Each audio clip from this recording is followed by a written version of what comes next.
सीता किसकी पुत्री थी?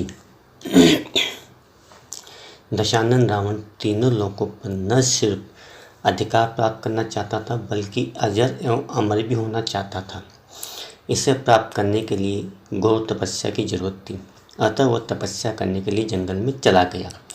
हजारों वर्षों तक घोर तपस्या करता रहा। अधिक काल तक घोर तपस्या करने के कारण वह आग के समान प्रदीप्त हो गया। उसके तेज से सारा संसार जलने लगा। यह देखकर ब्रह्मा जी देवताओं के साथ रावण के पास पहुंचे। रावण अभी भी घोर तपस्या में लगा हुआ था। वह बिना पलक झपकाए सूर्य की ओर देखते हुए तपस्या कर रहा था। ब्रह्मा जी ने रावण को संबोधित कर कहा, हे प्लसवंशी, हे रावण, तुम मेरी बात सुनो। अब तक तुमने बहुत तपस्या कर ली है, अतः अब तप करना छोड़ दो, क्योंकि तुम्हारे भयानक तप के प्रभाव से संपूर्ण लोक दग्ध हो रहा है। हे वत्स रावण, मैं तुम्हें मनोकामना पूर्ति करने वाला वरदान देता हूँ।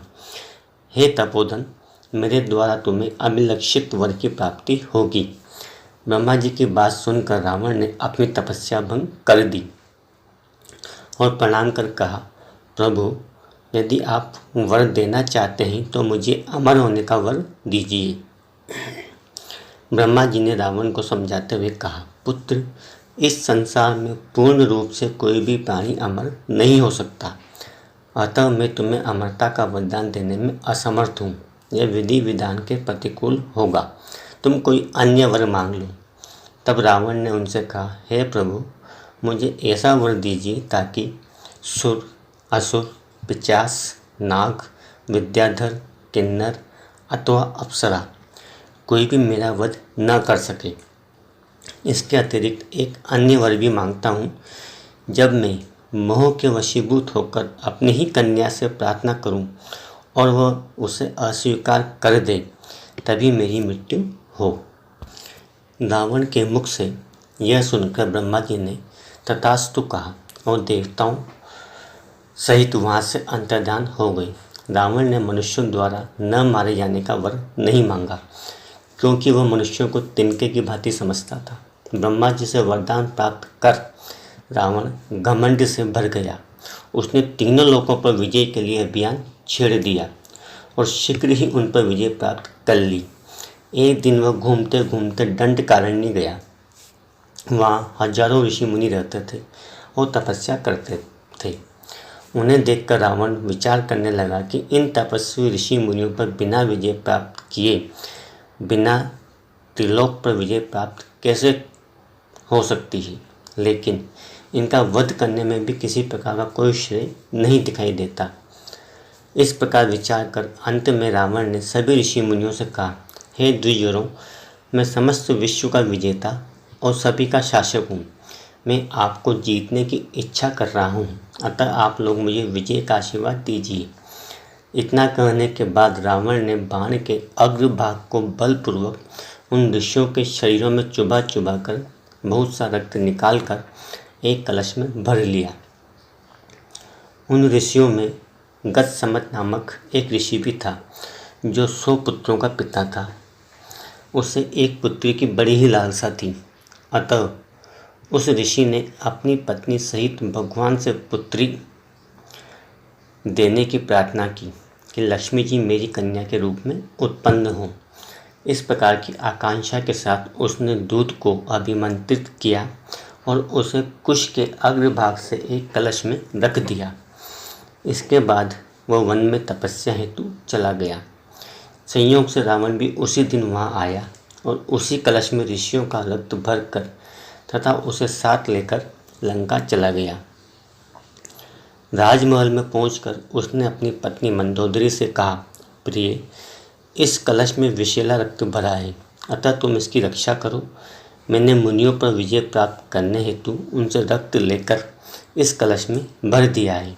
यह भक्षण करने योग्य नहीं है, अतः तुम इसे किसी को देना भी मत। इसके बाद रावण देवताओं, दानवों, यक्षों और गंधर्वों की कन्याओं का अपहरण कर ले आया तथा उनके साथ मंदराचल, सह्याद्री, हिमवान, मेरु तथा विंध्याचल के रमणीय वनों में रमण करने लगा। मंदोदरी ने जब अपने पति रावण को अन्य स्त्रियों के साथ रमण करते देखा तो उसके मन में डाह उत्पन्न होने लगी। नारी सब कुछ सह सकती है, लेकिन किसी अन्य स्त्री से अपने पति को अनुरक्त होते हुए नहीं देख सकती। वह स्वयं ही अपनी निंदा करती हुई सोचने लगी कि नारियों के जीवन, यौवन और कुल को धिक्कार है। पति के द्वारा वंचित रहने से तो मरण ही श्रेष्ठ है। अब मैं जीकर क्या करूँगी। अकस्मात उसका ध्यान उस कलश पर गया जो ऋषि मुनियों के रक्त से भरा था और अत्यंत विषाक्त था। मंदोदरी ने आव देखा न ताव और उस कलश के रक्त को पी लिया। उस रक्त को पीते ही मंदोदरी को अग्नि के समान आभा वाला गर्भ ठहर गया। जब उसे यह आभास हुआ कि वह गर्भवती है तो उसके आश्चर्य का ठिकाना न रहा। वह मन ही मन सोचने लगी कि विष से भी अधिक विषैले इस रक्त का पान करते ही मुझे गर्भ ठहर गया। मेरा पति भी मेरे पास नहीं है, वह तो प्रवास में दूसरी स्त्रियों के साथ रमण कर रहा है। 1 वर्ष से ऊपर हो गया, लेकिन उससे मेरा संसर्ग नहीं हुआ है। मैं सती साध्वी इस गर्भवती रूप में पति के सामने क्या उत्तर दूंगी। वह अपने आप को असमंजस की स्थिति में पा रही थी। अंत में उसने विचार किया कि तीर्थ सेवन के बहाने इस गर्भ को कहीं गिरा देना चाहिए। ऐसा विचार कर वह तीर्थ सेवन के बहाने विमान पर चढ़कर कुरुक्षेत्र आ गई।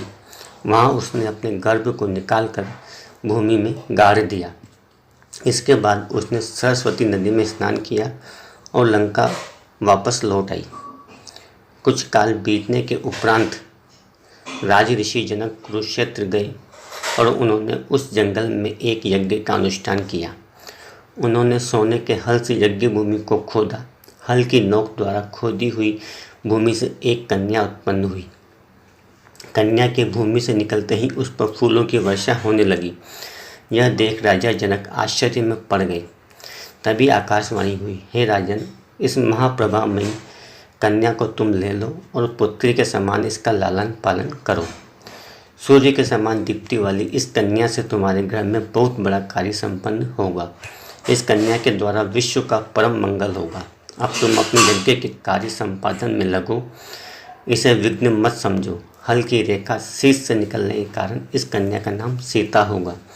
इतना कहने के बाद आकाशवाणी मौन हो गई। अब यह प्रश्न सहज ही उठता है कि सीता किसकी पुत्री थी, गतसमत की, मंदोदरी की, पृथ्वी की या राजा जनक की।